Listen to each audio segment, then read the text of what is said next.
அண்மை செய்தியை பார்க்கிறோம். புதுச்சேரி மக்களுக்கான புயல் வெள்ள நிவாரண நிதிக்கு துணைநிலை ஆளுநர் ஒப்புதல் அளித்திருக்கிறார். கூடுதல் விவரங்களை செய்தியாளர் கிருஷ்ணா வழங்க கேட்கலாம். கிருஷ்ணா, எவ்வளவு தொகை இவர்களுக்கு நிதியாக வழங்கப்பட இருக்கிறது, எப்பொழுது வழங்கப்பட இருக்கிறது, முழு விவரம் என்ன? புதுச்சேரியில் பெஞ்சல் புயல் காரணமாக அதீத கனமழை, அதனைத் தொடர்ந்து வெள்ளப்பெருக்கு ஏற்பட்டதன் காரணமாக புதுச்சேரி நகரம் மற்றும் கிராம பகுதியில் கடுமையாக பாதிக்கப்பட்டது. இதில் பல்வேறு பகுதிகளில் இருக்கக்கூடிய வீடுகளிலும் கிட்டத்தட்ட 30,000க்கும் மேற்பட்ட வீடுகளிலிருந்து வெள்ள நீர் உள்ளே புகுந்து கடும் சேதத்தை ஏற்படுத்தியது.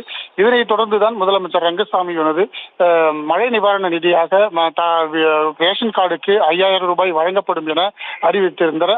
இதனைத் தொடர்ந்து நேற்று தலைமைச் செயலருக்கு இது கடிதம் மூலமாக அனுப்பியிருந்த முதலமைச்சர் ரங்கசாமி, தலைமைச் செயலரானது கோப்புகளுக்கு துணைநிலை ஆளுநரானது ஒப்புதல் அளித்ததை தொடர்ந்து புதுச்சேரி அரசாணை தற்போது வெளியிட்டிருக்கிறது. அனைத்து புதுச்சேரி இருக்கக்கூடிய 3,54,000 ரேஷன் கார்டுகளுக்கு 177 கோடி ரூபாய் செலவில் இந்த மழை நிவாரண நிதியானது கொடுக்கப்படுகிறது. இது அவரவருடைய வங்கி கணக்கில் 2 நாட்களுக்குள் இந்த வங்கி கணக்கில் 5,000 ரூபாய் செலுத்தப்படும் என தெரிவித்திருந்தார். முதலமைச்சர் அறிவித்து ஒரு வாரம் காலமாக இருந்த நிலையில தற்போது இந்த மழை நிவாரணமானது அனைத்து ரேஷன் கார்டுகளுக்கும், குறிப்பாக இது அரசு ஊழியர் உட்பட அனைவருக்குமே இந்த நிவாரணமானது வழங்கப்பட இருக்கிறது.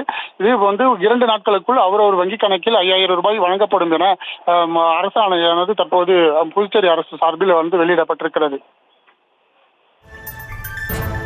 முழு விவரங்களுக்கு நன்றி கிருஷ்ணா.